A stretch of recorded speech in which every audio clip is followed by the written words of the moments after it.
we're back because it is Wrestledream 2024. Different location. I thought this might be an upgrade because the presentations have been difficult to see in the other ones. Sorry if my throat goes. I think my brother gave me a cold while we were celebrating my mum's birthday. So, Wrestledream. Woo! There hasn't been much build up, but we're excited. I also upgrade. I don't know if it's an upgrade. I was using a selfie stick as a pointer. I now have a knitting needle. Do I know how to knit? No. So at least I get some use out of it. There will probably be more matches that they announce. We'll see. So yeah, it's not in a particular order. So we're starting with the Women's World Championship. So Mariah May, World Champion. So she beat Toni Storm at All In. Saw that live. Should not have been the second match on the card. I'm going to be mad about that forever. But never mind. We will move on. She earned the title shot to win at All In. She won it in the Owen Hart Foundation tournament, which is what that belt is. That's the world title belt. That's the Owen Hart Foundation belt, which is a very nice belt. It's better than all of the other belts, in my opinion. Yeah, she won it, the title shot, by winning the Owen Hart Foundation tournament, and she won in the final against Willow Nightingale, my favourite. Mariah May had a title shot against Yuka Sakazaki at Grand Slam, and I can't remember if it was prior to the title match or after the title match or whatever, Mariah May attacked Yuka. Willow came out and helped her, and then they had a 4-way match to determine who gets to face Mariah May at Wrestledream. It was originally meant to be Willow versus Britt Baker, which never made sense to me anyway because Britt just lost the TBS challenge at All In, so why the hell should she get a chance at the Women's World Championship like less than a month later when she's not done anything? Like, fuck off. But it didn't happen, so it's fine. So it was against Saraya, Jamie Hayter, Nyla Rose, all of whom have been Women's World Champions prior. Willow was the only one that hasn't, but she won the title shot, and I really hope she wins. I really want her to win. Please, Willow. Because she should be Women's World Champion soon, in my opinion. And I think if you don't do it now, she's going to go up to the back of the queue, and then we're going to be waiting ages. And that's going to be annoying. And if Willow gets a title, then that means it won't be that long before we finally get Women's World Champion Chris Statlander. That is what we want. Book it. There's no one else who should be holding that Women's World... Well, okay, there's a lot of people who should be holding the Women's World Championship. But Chris Statlander, Willow Nightingale, particularly Chris Statlander, should be top of that list. And the best way for Chris Statlander to get her hands on that title is by Willow winning it at Wrestledream, in my opinion. But we move on. I forgot to put transitions on this, but some of the pictures of the world titles, or general title belts, I copied from previous presentations, so there's going to be some janky stuff where some of them have transitions, as a lot of them don't. But anyway, Men's International Championship. This has got I have more to say about the backstory and about the one guy who was not in the match. Well, guess what? That does not make sense right now. Ricochet debuted at All In the... Was it a casino gauntlet or was it just a gauntlet? I can't remember. I don't know. AEW has a lot of names for matches that I get mixed up.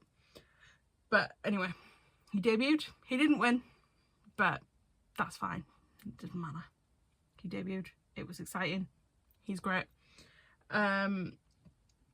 He was in New Japan at a similar time to Ospreay. I think he left before Ospreay became like the huge name that he is now, who's largely regarded as one of the best wrestlers in the world. But prior to then, he was in New Japan with Ricochet, and he was kind of compared in a way of like, oh, Ricochet's better because he was more established. And they were compared a lot because they both do flippy shit, which is not derogatory. Don't come for me.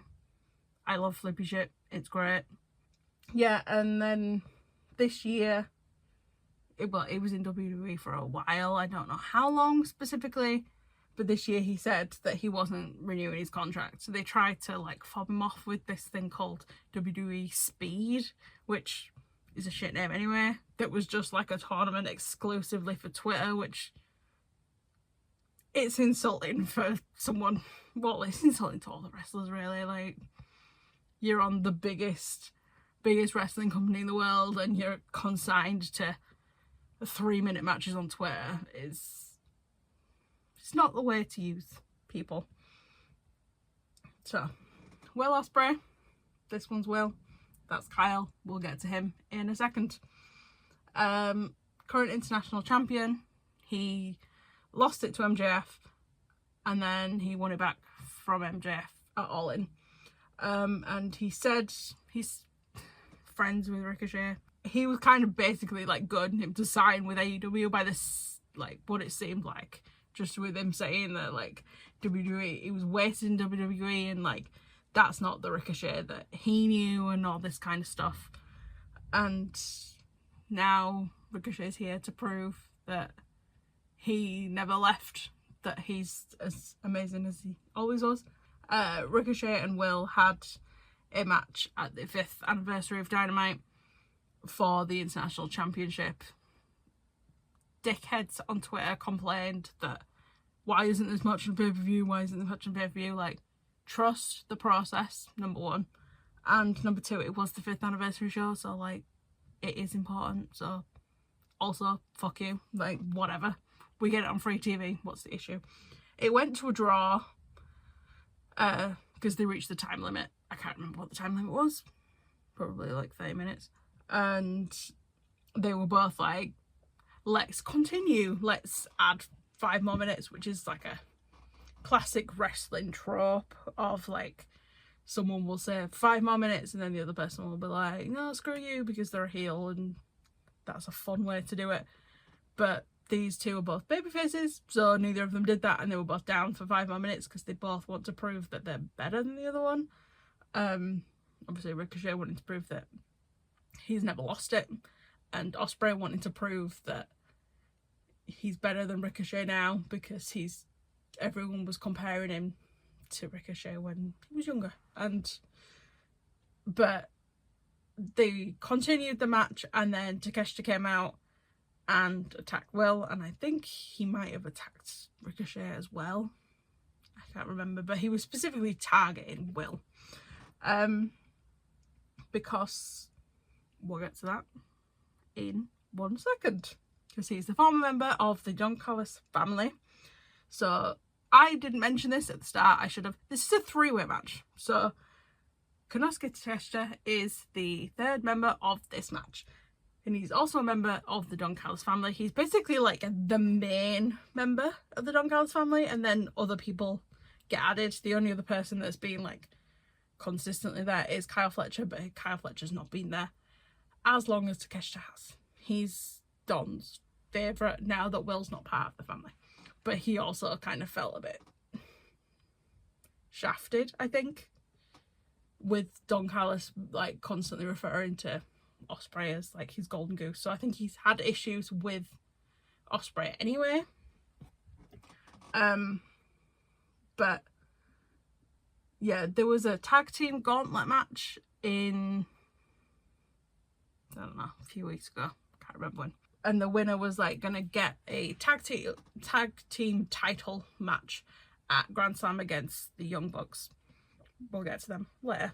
And Don Callis basically said, Ospreay, I want you to tag with Kyle Fletcher, because Kyle Fletcher was originally part of a tag team called Aussie Open, but at Wrestledream last year, his tag team partner Mark Davies broke his wrist and has been out for like a year. and they were actually, I think, meant to win the tag titles at that match until he broke his wrist, and then they basically told the ref things are going to change because they're not going to be able to defend the titles if they won. So, extra tidbit of information. So yeah, Don asked Will if he would team with Kyle, because him and Kyle are obviously, you can tell, they're besties. And they were also a part of a group called the United Empire, which was Ospreay. Why am I trying to name them? I don't know them all. I'm sure there's always one that I'm missing. I know that it's Aussie Open, Will Ospreay, Jeff Cobb, and I think there's another dude. But I don't watch New Japan, so I don't remember. They're close enough that they've wrestled before and all this kind of stuff, and they have tag team chemistry and, you know, blah, blah, blah. And Ospreay's the best, and Ospreay has a history of winning gauntlet matches. He's won every gauntlet match that he's been in, which I think is only 2, but like, that's a lot compared to all these people who have lost all these gauntlet matches, considering there's not been that many in AEW history anyway.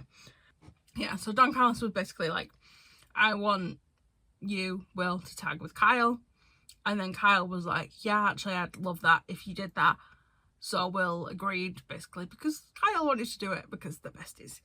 Takeshita wasn't happy with that, obviously, because it's like, why are you overlooking me? Why are you asking this guy that's not part of the Don Callis family when you could ask me? Perfectly reasonable. And during that match at Grand Slam, because they won the tag team gauntlet, went on to the match against the Young Bucks, and Don handed Kyle Fletcher a screwdriver to get him to cheat so they could win the match, and Will took the screwdriver off of him and was like, no, we don't do that here. And then they lost.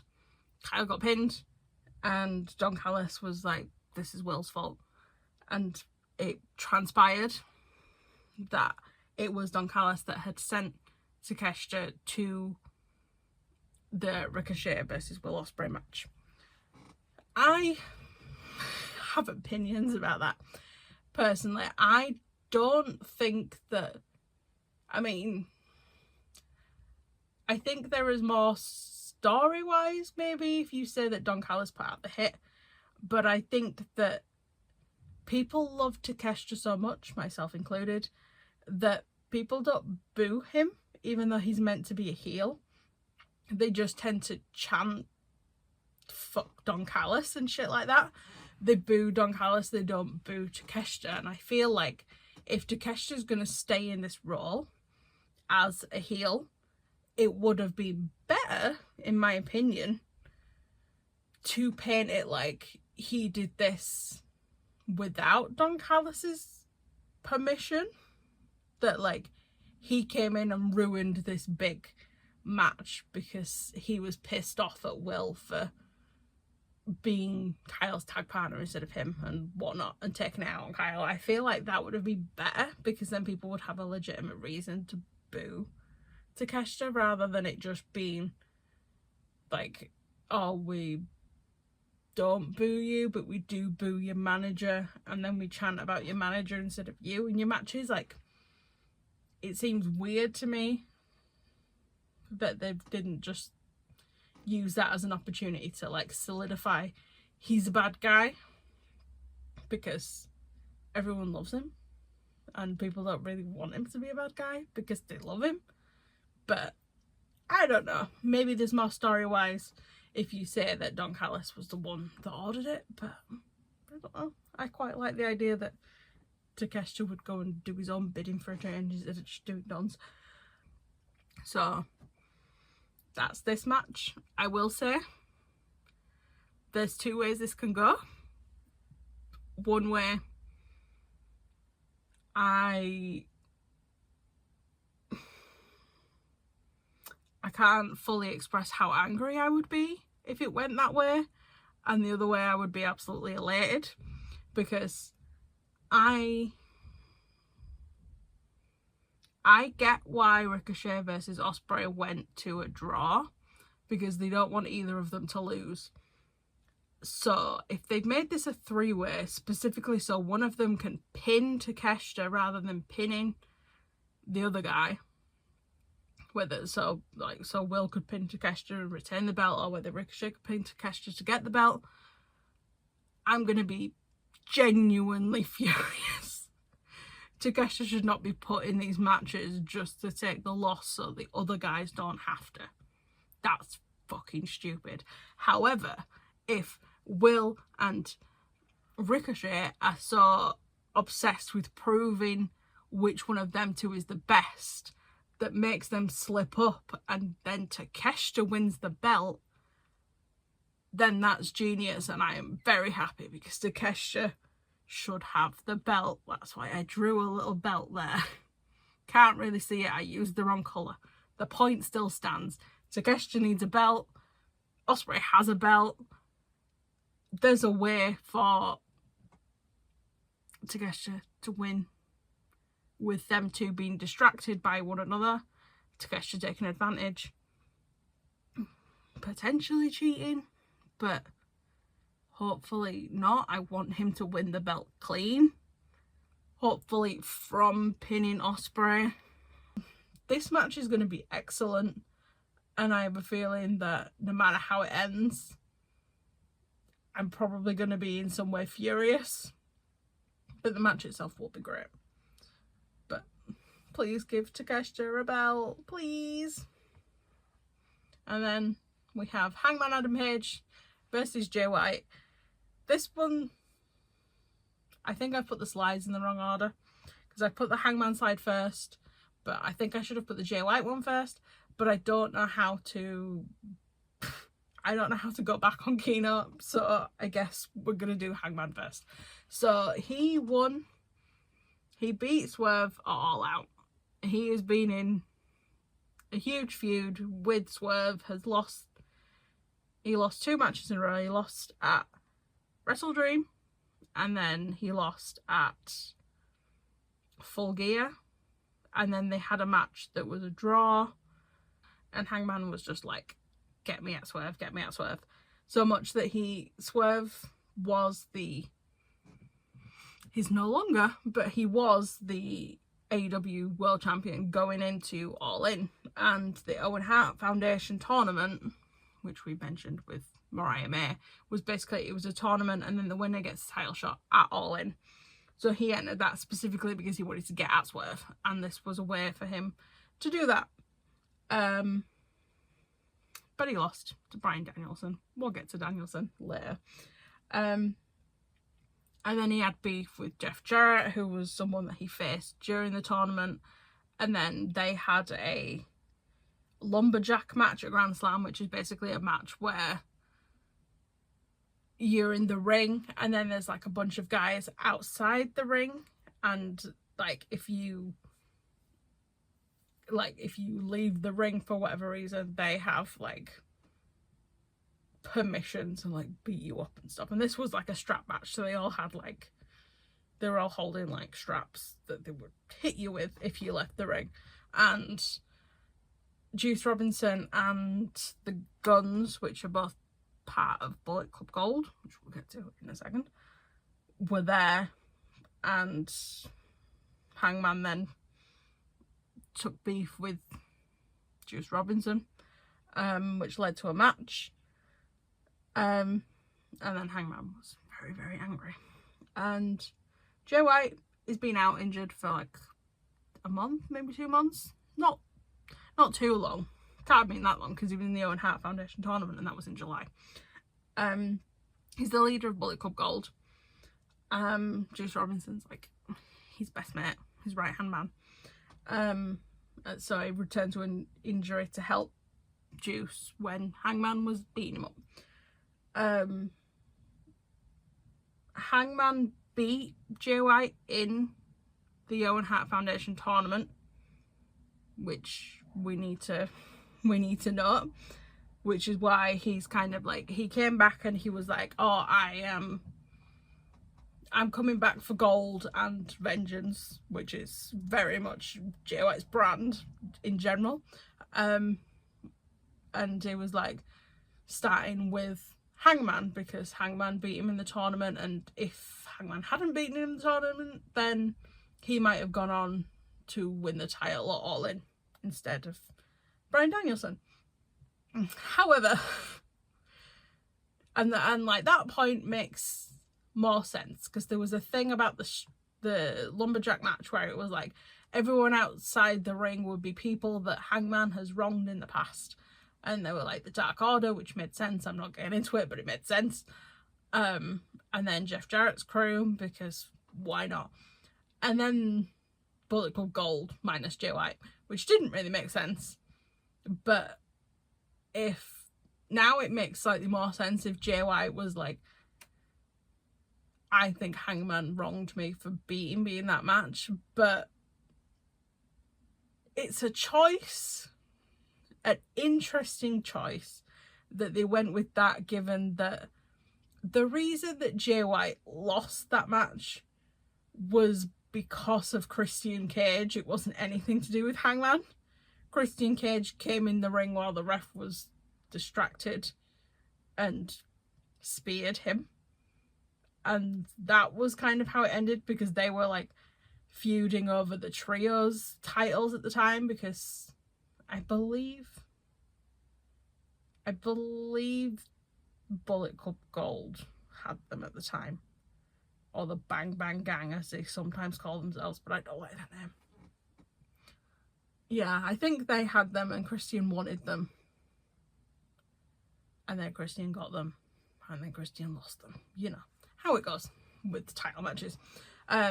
So it's weird that he came out and was like, Hangman was the reason that I lost.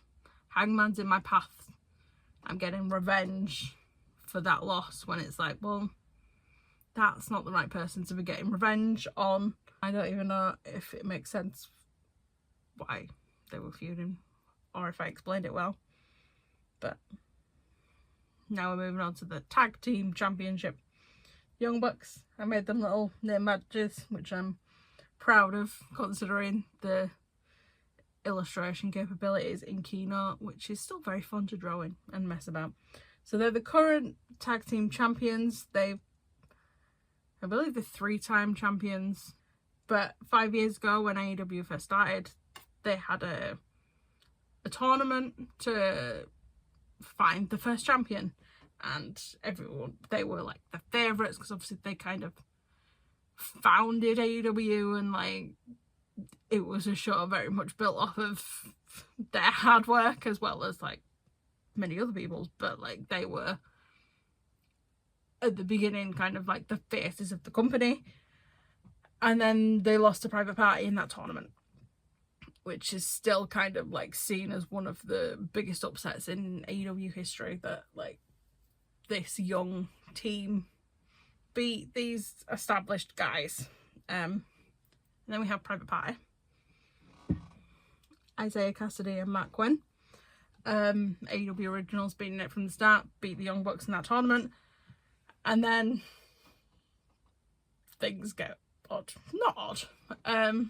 So not long ago, sometime after All Out, which was mid-September, sometime between then and now, Jon Moxley attacked them. We'll get more into Jon Moxley later, because he has a match on the card.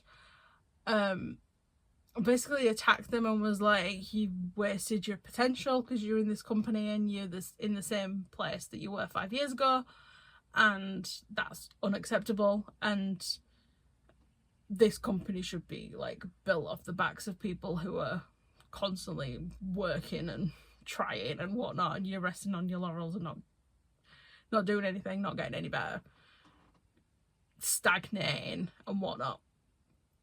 Which, first of all, John, mind your business. Second of all, I love Private Party. Third of all, I don't like that they changed the theme song. I miss singing shots. Not happy about that. Jon Moxley should mind his business.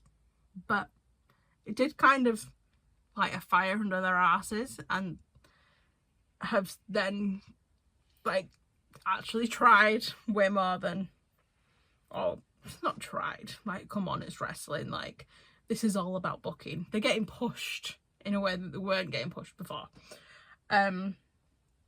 So they've been working harder and been like, no, we want a shot at those titles. We beat you for them before.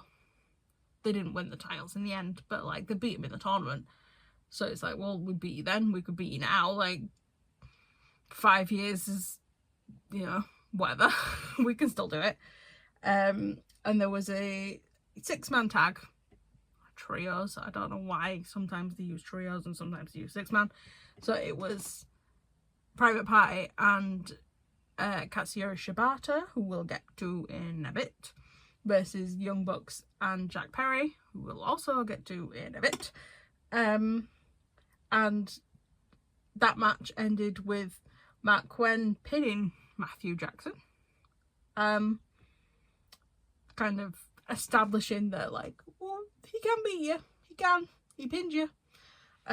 Which they do like to do with, like, tag teams in particular, because you can kind of, like, not hide it a little bit, but, like, it's easier to just forget who got pinned in a way. Like, I'm terrible at remembering who won what matches. I did so much Googling for this because my mind's a blank for most of it. I knew that one of them pinned one of the Young Bucks, but who knows? And then I guess it was Matthew. Matthew tends to take the pin over Nicholas. I don't know if it's because his older brother or what. Doesn't matter. Not important. So they pinned him on the Wednesday, and then on the Saturday there was like a 3-way tag team match to determine who gets the title shot. So it was Private Party, House of Black, and Top Flight. Top Flight and House of Black have kind of got beef with each other. Private Party took advantage of that and beat them both. So now they're facing off at Wrestledream. This colour does not go with this background. I apologise, I made a mistake. I did not check this out properly. It looks better on my screen than that, but not that much better, to be fair. Darby Allin versus Brody King.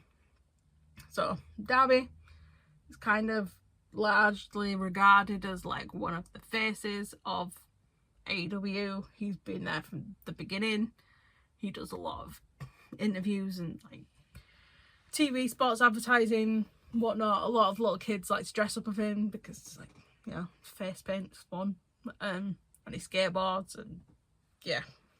So there's more context. We're bringing Jon Moxley back for a second time. He's going to be back again for a third time in a bit. So he won a Battle Royale to face the world champ at Grand Slam. And then at All Out, the world champion, Bryan Danielson, was suffocated by Jon Moxley. And then afterwards, Jon came out and was like, oh, Bryan's incapacitated. He's not going to be able to face you at Grand Slam. So put your title shot on the line and face me instead.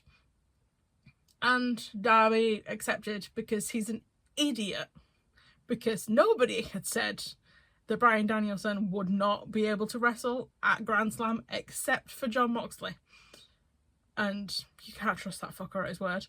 So he was stupid, gave his title shot away and lost to Jon Moxley. Fucking moron. When he could have just actually faced Bryan Danielson at Grand Slam, because Bryan Danielson did show up and wrestled Nigel McGuinness instead. Because Nigel McGuinness doesn't give a shit about your health. If he wants to fight you, he will fight you. And he did. And he did very well. And it was very satisfying that that happened.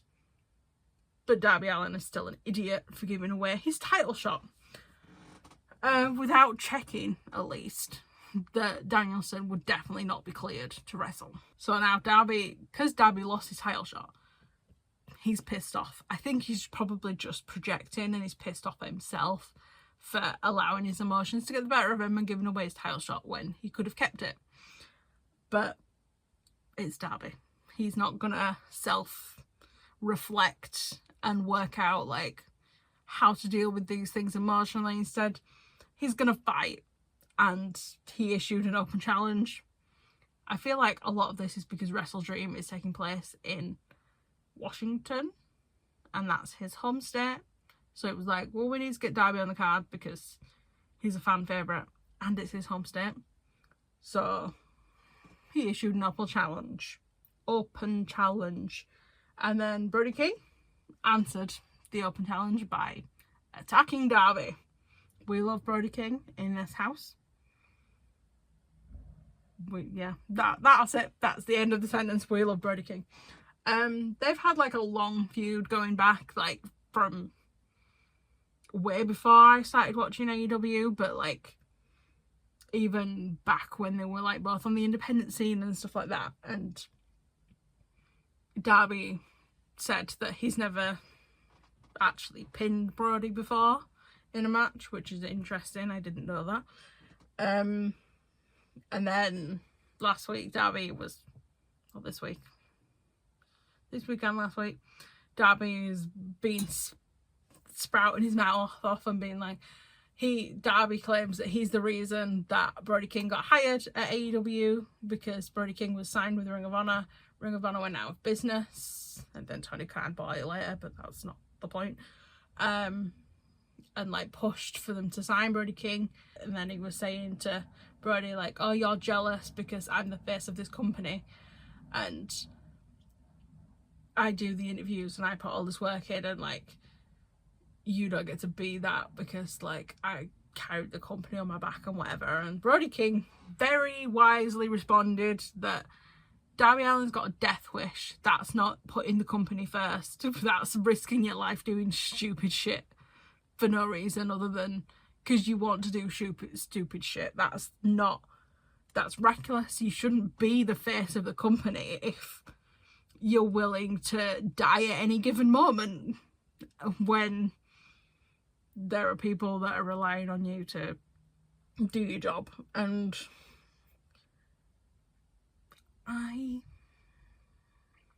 he's correct. Brody is correct. I think this match is just going to be a one-off, and then Brody King's going to go back to the House of Black and be a trios competitor or whatever. I really want him to get a singles push. I think he's the most interesting member of the House of Black, and he's the most fun to watch wrestle, in my opinion. I love him so much. Darby's probably going to win. I'm going to be sad about that. Never mind. It's the TNT Championship. Jack Perry. This also is a font, a colour that looks better on my screen than on this screen. Never mind. So he won the TNT Championship in a ladder match at Forbidden Door.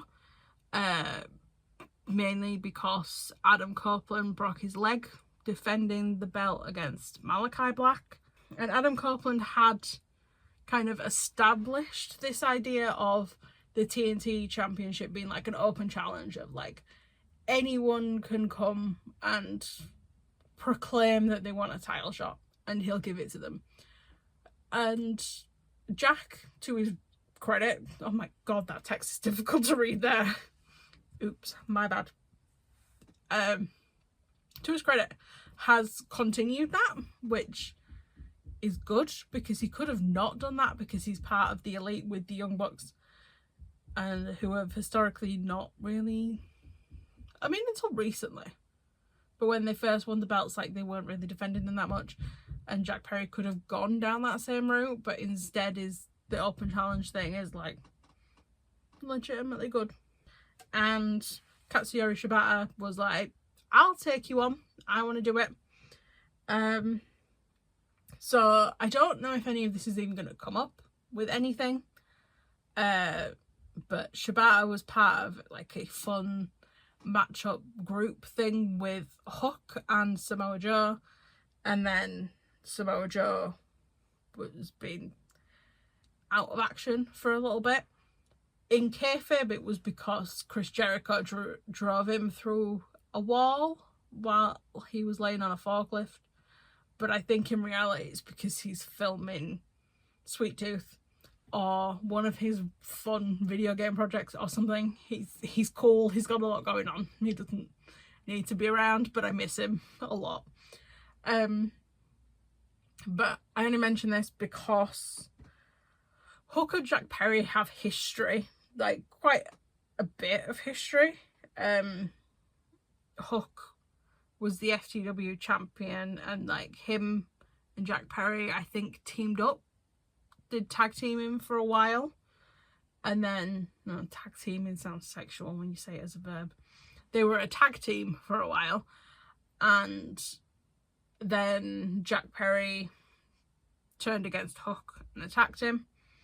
And then they were feuding over the FTW championship for a while. Jack Perry won it and then held a funeral for the belt, saying that he was going to retire it. And then Hook came out, and then they had another match for the belt, and Hook won it back.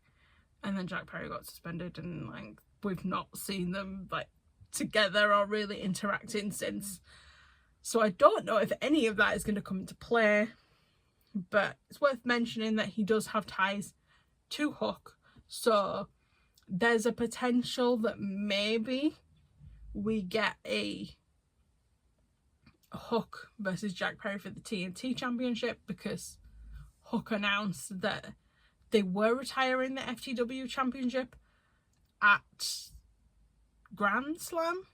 I think he defended the belt at Grand Slam and then was like, it's done, this belt, it's done, this belt's not happening anymore. We're retiring it and moving on to legitimate titles, since that one doesn't actually have, that one's not sanctioned in any promotion. It's not classed as like an actual belt or anything. Like, it's not a legitimate title. So I think maybe this match might lead to Hook and Jack Perry running it back with a legitimate title this time. But I don't know, because they've not really interacted in a while, and Hook is busy doing other stuff at the minute, which I'm not going to get into because they've not announced a match or anything, and I don't really know what's going on. We're getting there, we're nearly there. Ring of Honor World Championship. Don't know why this is on an AEW pay-per-view. Should be on a Ring of Honor. I mean, Ring of Honor doesn't technically have pay-per-views. It has, like, special shows that are part of the subscription, but, you know. Mark Briscoe. He's the current Ring of Honor World Champion after beating Eddie Kingston at, I believe it was Death Before Dishonor. There's two, and I can't remember the name of the other one, so I'm just going to say it was Death Before Dishonor, even if I don't remember. Actually, I think Death Dishonor... I think that one's the wrong one, actually. It's not Death Before Dishonor, it's the other one. I don't know. Doesn't really matter. He won. Eddie Kingston is no longer Ring of Honor World Champion.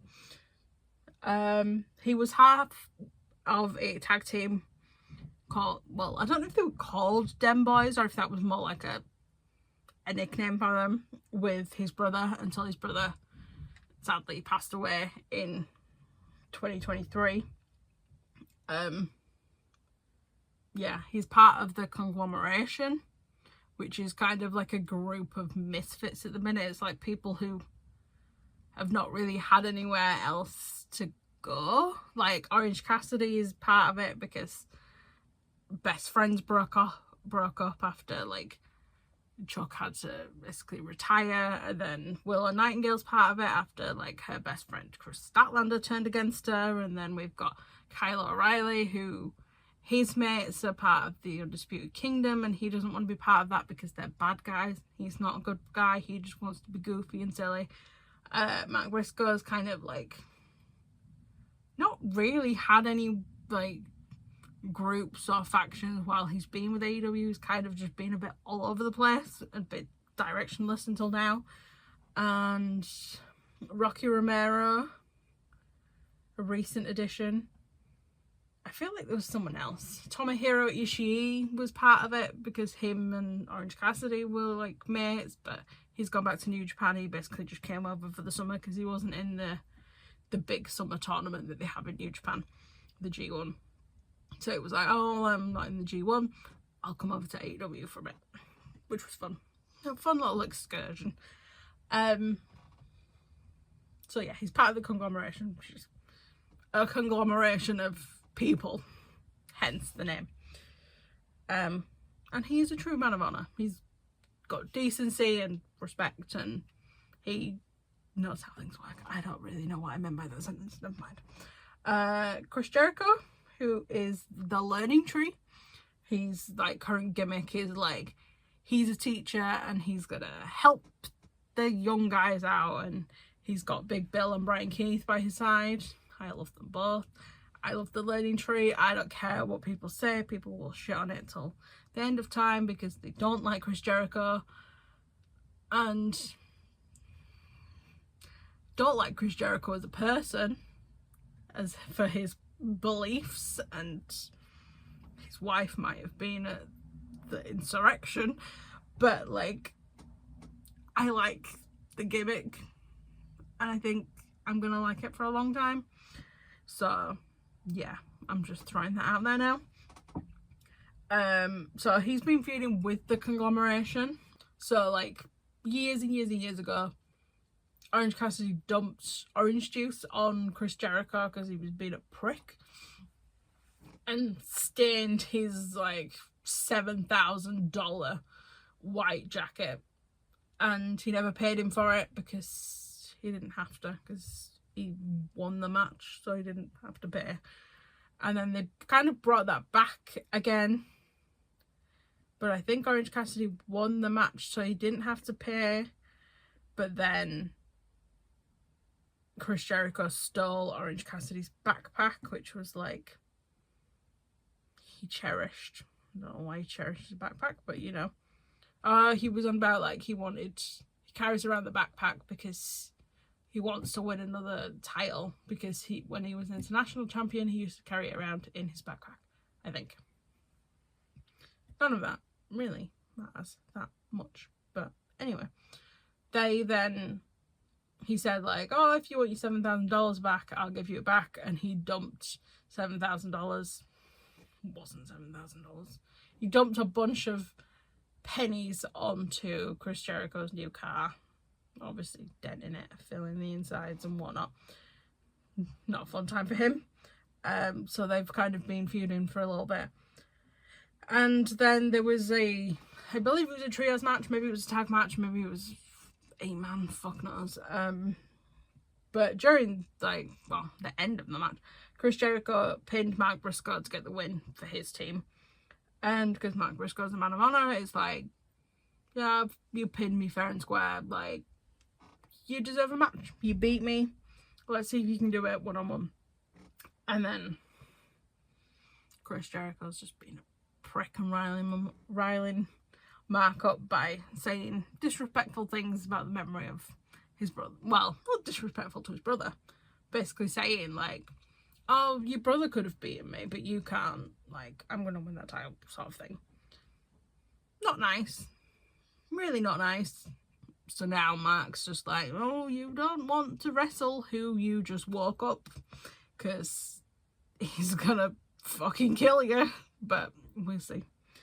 And then, finally, the Men's World Championship. Bryan Danielson is a member of the Blackpool Combat Club. This might get confusing because I don't know if the Blackpool Combat Club is a thing anymore. Nobody said one way or another.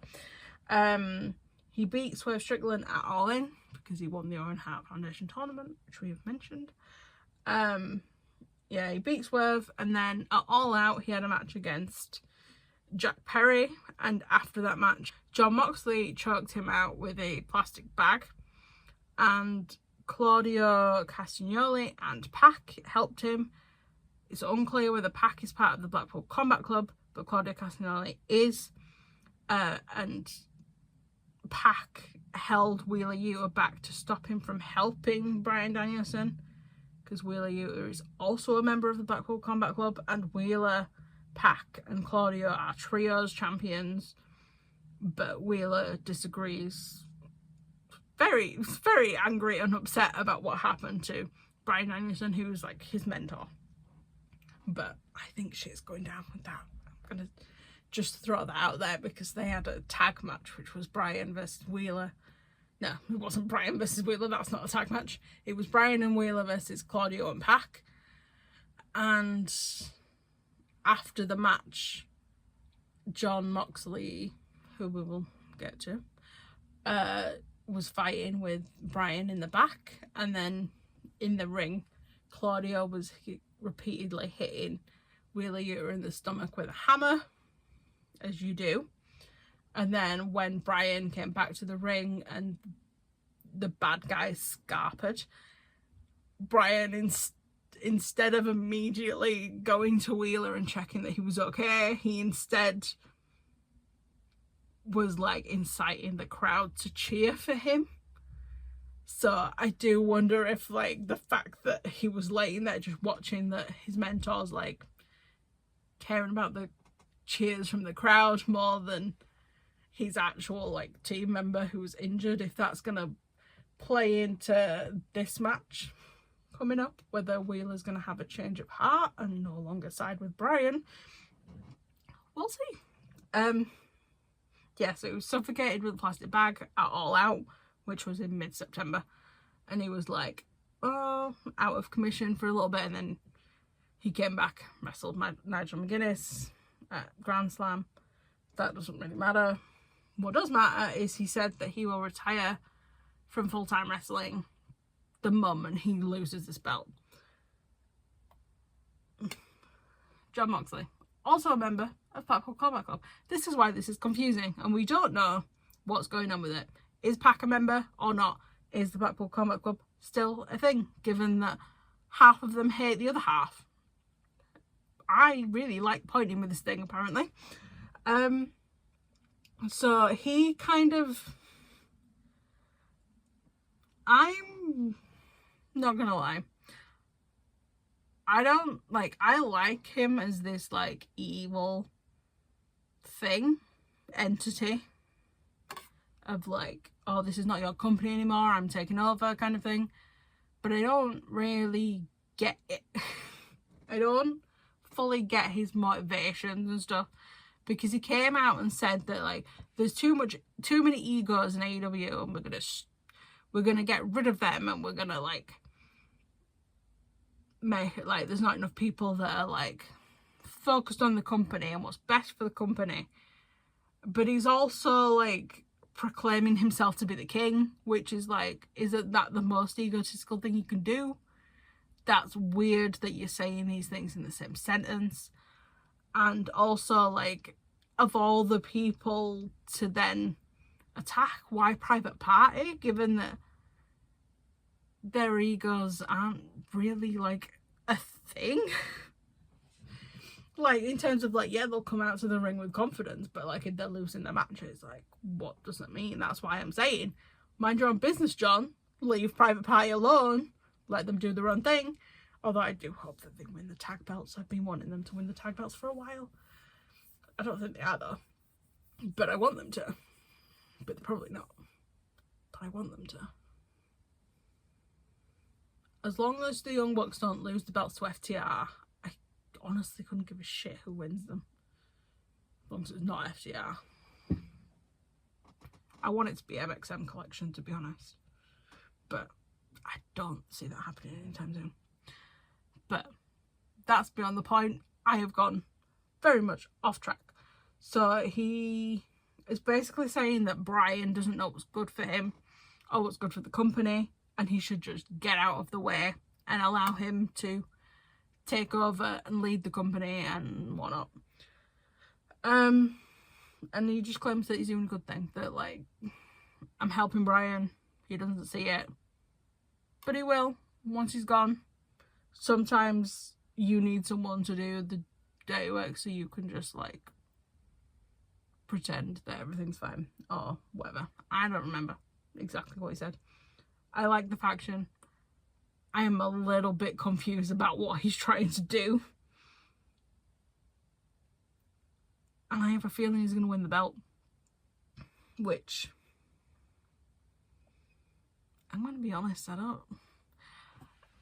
People love Danielson more than I do.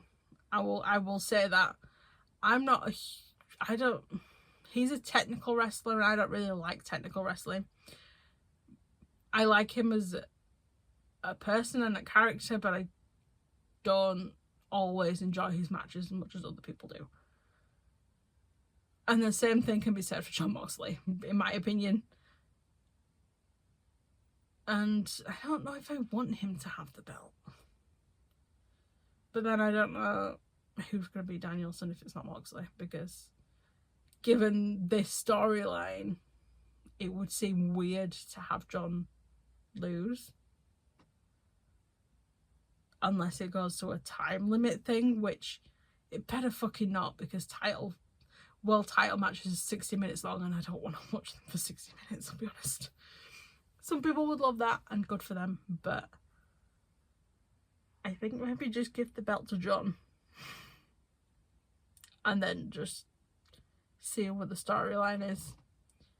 But then I don't know who beats John. I'm speculating. That doesn't matter. None of that matters. What matters is Jon Moxley is facing Bryan Danielson, and he's hoping to get rid of Danielson after trying to murder him like last month. Really, it's escalated downwards, if anything, from murder to like, let's have a little wrestle. But that is Wrestledream.